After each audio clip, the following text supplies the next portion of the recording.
হযরত আব্বাস রাদিয়াল্লাহু তাআলা আনহু আয়াতের তাফসীর করেন ওয়ান ইবনে আব্বাস রাদিয়াল্লাহু তাআলা আনহুমা ফাদলুল্লাহি ওয়া ইলমি ওয়া রাহমাতি মুহাম্মাদুন সাল্লাল্লাহু আলাইহি ওয়াসাল্লাম ফাকাদ ক্বালা আল্লাহু তাআলা ওয়া মা আরসালনাকা ইল্লা রাহমাতাল লিল আলামিন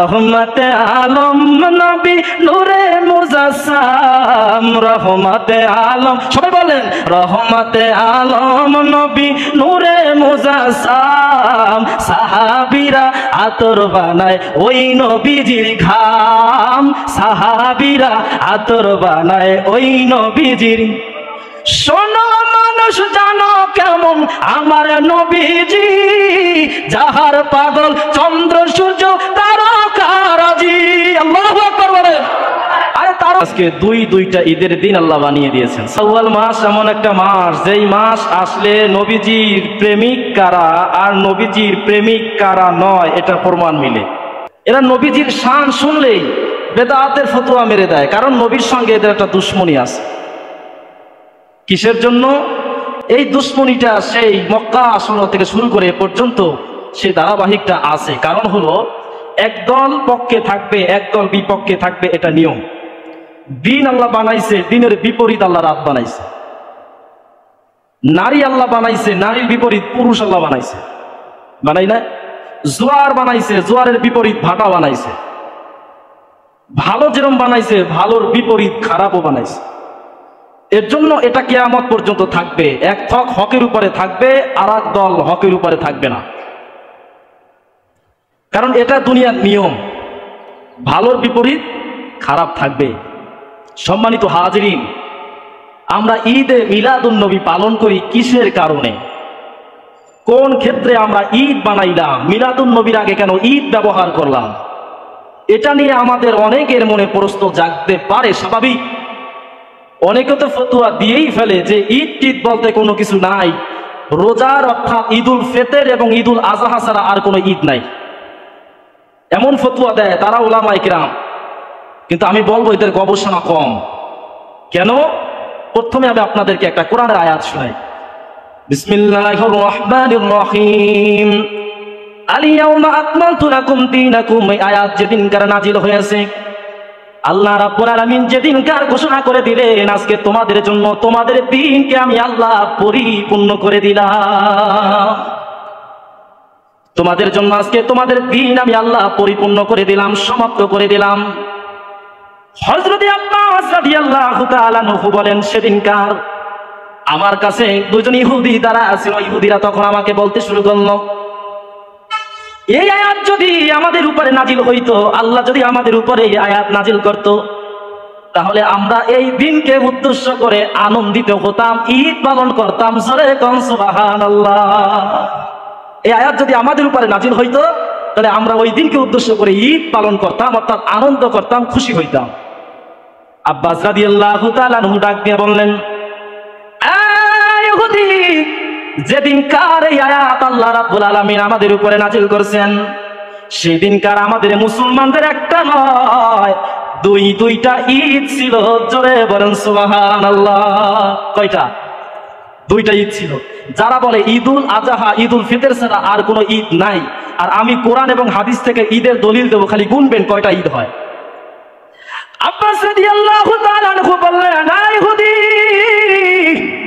সেদিনকার আমাদের মুসলমানদের জন্য একটা ঈদ নয় বরং দুইটা ঈদ ছিল এক নাম্বার ঈদ হলো সেদিনকার ইয়াউমুল জুমআ সেদিনকার জুমার দিন ছিল জুমার দিন মুসলমানদের জন্য ঈদের দিন এক আর ঈদুল ফিতর দুই ঈদুল আযহা তিনটা পাইলেন তো গুনবেন আমি পরে জিজ্ঞেস করবো কয়টা ঈদ হয়েছে আব্বাস রাদিয়াল্লাহু তাআলা আনহু বললেন সেদিনকার জুম্মার দিন ছিল জুম্মার দিন মুসলমানদের জন্য ঈদের দিন বানাইছে কারণ আমার নবী বলেছেন সপ্তাহের মধ্যে শ্রেষ্ঠ দিন সেই দিন হলো জুমার দিন এই জুমার দিনে আল্লাহ পাক রব্বুল আলামিন এক সপ্তাহের গুনাহ বান্দার ক্ষমা করে দেয় আল্লাহ এর জন্য শুক্রবার দামি দিন জুমার দিন ঈদের দিন কে বলছে? নবী। কে বলছে?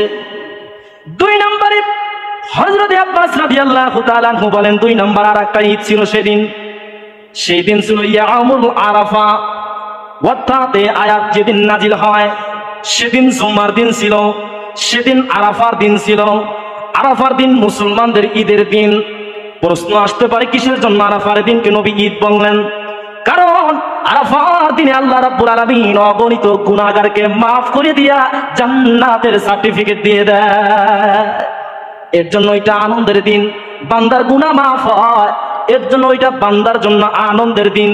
এর জন্য আমার নবী বলেন ইয়াউমুল আরাফা, সেদিন আরাফার দিন, ওই দিন মুসলমানদের জন্য ঈদের দিন। তাহলে বোঝা গেল ঈদুল ফিতর পাইলাম, ঈদুল আজহা পাইলাম, জুম্মা পাইলাম, আরাফা পাইলাম। কয়টা ঈদ হইল? জোরে বলেন কয়টা? ঈদ এটা ফার্সি শব্দ, বাংলা অর্থ হলো আনন্দিত খুশি হওয়া। আনন্দিত খুশি হওয়া। 5 নম্বর ঈদ আর একটা দেখাই। কোরআন বুখারী শরীফের ভিতরে হাদিস খানা আসছে, মুসা আলাইহিস সালাতু ওয়াস সালাম যেদিন ফিরআউনের সঙ্গে যুদ্ধ করতে যায় রে নীল নদী পার দিছিল। কোরআনের ভিতরে ঘটনা আসছে, নীল নদের ভিতরে থেকে আল্লাহ রাব্বুল আলামিন মুসা আলাইহিস সালাতু ওয়াস সালামকে পার করার জন্য একটা রাস্তা বানায় দিলেন। আল্লাহ বলেছিলেন মুসা, তোমার হাতে যে লাঠি দিয়েছি এই লাঠি দিয়া তুমি নীল নদের পানির মধ্যে আঘাত করো। আঘাত করতে দেরি হয়েছে, মুহূর্তের ভিতরে রাস্তা ফাঁক হয়ে যাইতে দেরি হয় নাই। আল্লাহ রাস্তা বানায় দিলেন, মুসা আলাইহিস সালাম পার হয়ে ওপার চলে গেলেন। আর নীল নদের মাঝখানে নিয়ে ফিরআউনকে চুবাইয়া মারলেন আমার আল্লাহ। এর জন্য আমার নবী যেদিন মদিনাতে আগমন করলেন, মদিনায় গেলেন। মদিনাতে যায় নবী দেখেন ইহুদিরা রোজা রাখতেছে। আল্লাহর নবী ডাক দিলেন, ও ইহুদিরা, কিসের জন্য তোমরা রোজা রাখো? ইহুদিরা জবাব দিয়ে দিল, নবী গো, এই দিনে আমরা রোজা রাখি এই কারণে, কারণ মুসা আলাইহিস সালাতু ওয়াস সালাম এই দিন আল্লাহ পাক তাকে নীল নদ থেকে পার করায় নিছিল। এই কারণে আমরা প্রতি বছর এই দিনকে আনন্দ করি, ঈদ পালন করি, আমরা এর জন্য রোজা রাখি। জোরে কান সুবহানাল্লাহ। কয়টা হইছে? কয়টা? 5টা ঈদ হইল। সেটা হলো মুহররমের দিন। মুহররমের 10 তারিখে যে রোজা রাখা হয়, আল্লাহর নবী তখন জবাব দিলেন, ইহুদি, তোমাদের চেয়ে আমরা মুসা আলাইহিস সালাতু ওয়াস সালামের অনেক কাছের, অনেক নিকটের। মারহাবা কম, আমরা অনেক নিকটের। অতএব আল্লাহর নবীজি 10ই মুহররম রোজা রাখা শুরু করলেন এবং তিনি হুকুম করলেন, ও সাহাবীরা, তোমরাও 10ই মুহররম রোজা রাখবা। আর ইহুদিরা যেটা করে ওটার বিপরীত তোমরা করবা। এর জন্য আমি নবী যদি আগামীতে আবার বেঁচে থাকি গো, আমি নবী 9ই মুহররম রোজা রাখবো। কয়টা ঈদ পাইলেন? সবাই বলেন কয়টা?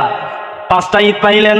তাহলে যারা বলে ঈদুল আজহা, ঈদুল ফিতর ছাড়া আর কোনো ঈদ নাই, আমি তো কোরআন হাদিস দিয়ে 5টা দেখাইলাম, আরো দেখাই। সূরা মায়েদা আয়াত নাম্বার 114। কত?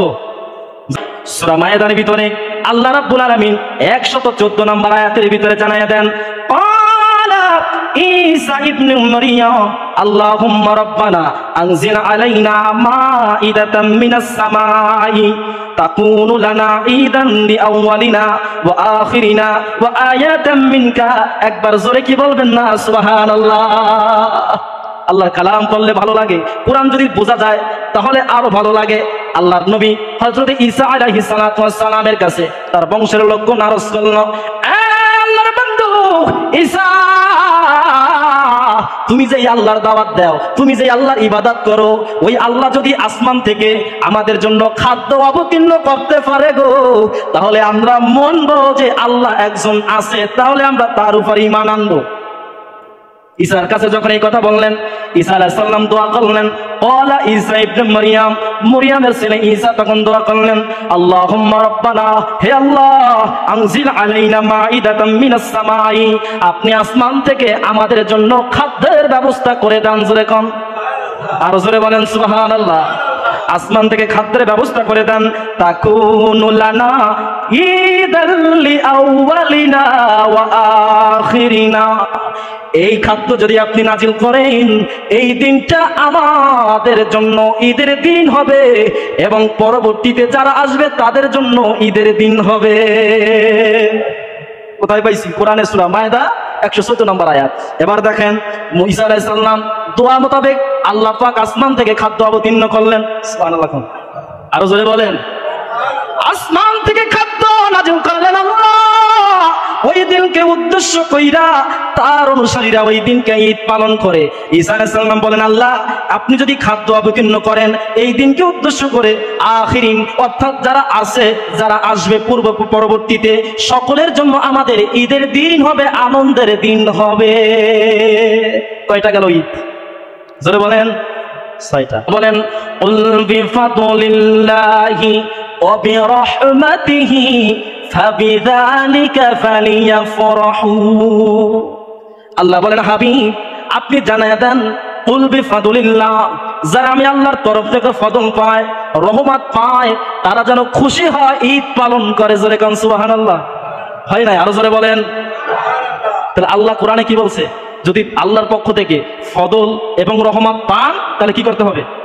জোরে বলেন। এর তাফসীর যদি আপনি দেখেন, জগৎ বিখ্যাত মুফাসসির যাকে বলা হয়, হাফিজুল হাদিস যাকে বলা হয়, 2 লক্ষ হাদিস সনদ সহকারে সিনার মধ্যে যার মুখস্থ ছিল, আল্লামা ইমাম জালালউদ্দিন সুয়ুতী তাফসীরে দুররে মানসুরের ভিতরে এনেছেন। হযরত আব্বাস রাদিয়াল্লাহু তাআলা আনহু আয়াতের তাফসীর করেন, ওয়ান ইবনে আব্বাস রাদিয়াল্লাহু তাআলা আনহুমা ফাদলুল্লাহি ওয়া ইলমি ওয়া রাহমাতি মুহাম্মাদুন সাল্লাল্লাহু আলাইহি ওয়াসাল্লাম ফাকাদ ক্বালা আল্লাহু তাআলা ওয়া মা আরসালনাকা ইল্লা রাহমাতাল লিল আলামিন।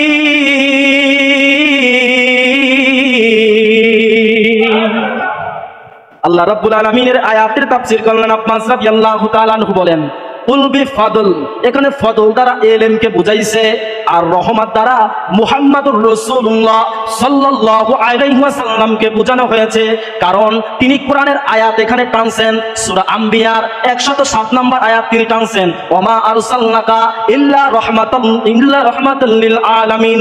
আল্লাহ ঘোষণা করেন, হাবিব গোটা আলমের জন্য গো নবী, কুল কায়নাতের জন্য গো নবী। যেই জায়গায় আমি হব রব, আপনি নবী হবেন রহমত। আহা, জোরে বলেন না সুবহানাল্লাহ। যেখানে আমি আল্লাহ হব রব, ওই জায়গায় আপনি নবী রহমত। চাঁদের জন্য যদি হই রব, আপনি নবী হবেন রহমত। সমুদ্রের মাছের জন্য যদি হই রব, আপনি নবী হবেন রহমত। অতএব কুল কায়নাতের জন্য আমি নবী, আপনি নবী রহমত, আর আমি আল্লাহ হলাম রব। আপনাকে সবার জন্য রহমত বানায়া দিছি। জোরে কান সুবহানাল্লাহ। তাহলে কোরআনের ভাষায় বুঝলাম, আমার নবী রহমতের রহমত।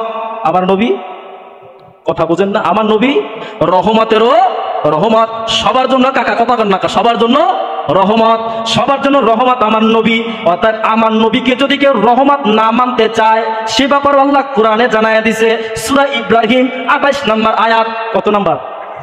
আচ্ছা, যত আলোচনা করলাম কোরআন হাদিসের বাইরে কিছু বলছি? জোরে বলেন, বলছি? যদি আমার আলোচনা ভুল প্রমাণ করতে পারেন তাহলে আমাকে ধরাইয়া দেন। আমি তো কোরআন এবং হাদিস থেকে দিতেছি, আমি বানায় কোনো পীরের কেচ্ছা করছি না, কোনো নবীর ঘটনাও করছি না। আমি জাস্ট কোরআন হাদিস থেকে ঈদে মিলাদুন নবী প্রমাণ করতেছি, যেটা আসলে আমরা যেটা পালন করি এটা জায়েজ কি জায়েজ নয়। হাজিরিন, আল্লাহ রাব্বুল আলামিন সূরা ইব্রাহিমের 28 নম্বর আয়াতের ভিতরে জানায়া দেন, বাদদালু নিআমাতাল্লাহি কুফরান, অর্থাৎ কুফরি বশত যারা আল্লাহর নিয়ামতকে অস্বীকার করে। কিসের বশতে? কুফরি বশতে। কুফরি বশতে যারা আল্লাহর নিয়ামতকে অস্বীকার করে, তারা বংশের জন্য, তাদের মহল্লার জন্য আল্লাহর গজব নিয়ে আসে। এই আয়াতের ব্যাখ্যা করছেন, তাফসীর করছেন ইমাম বুখারী শরীফের ভিতরে 4700 নম্বর হাদিস। কত নম্বর? 4700 নম্বর হাদিস। ওখানে যদি আপনি দেখেন, যদি মূল কিতাব নাও থাকে, যারা আলেম আছেন আপনাদেরকে বলবো, আহলে হাদিস যারা মাযহাব মানে না, এদের একটা অ্যাপস আছে, আল হাদিস নামে একটা অ্যাপস আছে। এই অ্যাপসের ভিতরেও 86টার হাদিস তারা এনেছেন, ওখানেও আপনি সার্চ করে দেখতে পারেন। ওখানেও ইমাম বুখারী সেই ব্যাখ্যাটা আনছে। ইমাম বুখারী বলেন, এখানে আল্লাহ রাব্বুল আলামিন যে বলছেন যে কুফরি বশত যারা আল্লাহর নিয়ামতকে অস্বীকার করে, রহমতকে অস্বীকার করে, এই রহমত দ্বারা মুহাম্মাদুর রাসূলুল্লাহ সাল্লাল্লাহু আলাইহি ওয়াসাল্লামকে বোঝানো হয়েছে। কারণ মক্কার কুরাইশ গোত্রের বড় বড় কাফেরেরা আমার নবীকে রহমত মানতে চায় না, অস্বীকার করছে। কারা করছে? মক্কার কুরাইশ গোত্রের কাফেররা নবীকে রহমত মানতে চায় না। তার মানে আপনি যদি এখন জেনে বুঝে তারপরও না জানার ভাম সাইজা তারপরে যদি বলেন না নবী রহমত নয়, তাহলে আপনারাই জবাব দেন, সে কি ইমানদারের খাতায় থাকবে না ওই দলে যাবে? জোরে বলেন। ওই মক্কার কুরাইশ গোত্রের বড় বড় কাফেরেরা নবীর রহমত মানতে চায় না। আজকেও যারা নবীকে রহমত মানতে চায় না, আমি বলবো এদের পরিচয় তাদের পরিচয় তো খুব কাছাকাছি। তার মানে ইমানদারের খাতায় নাম উঠে না। জোরে বলেন না আল্লাহু আকবার।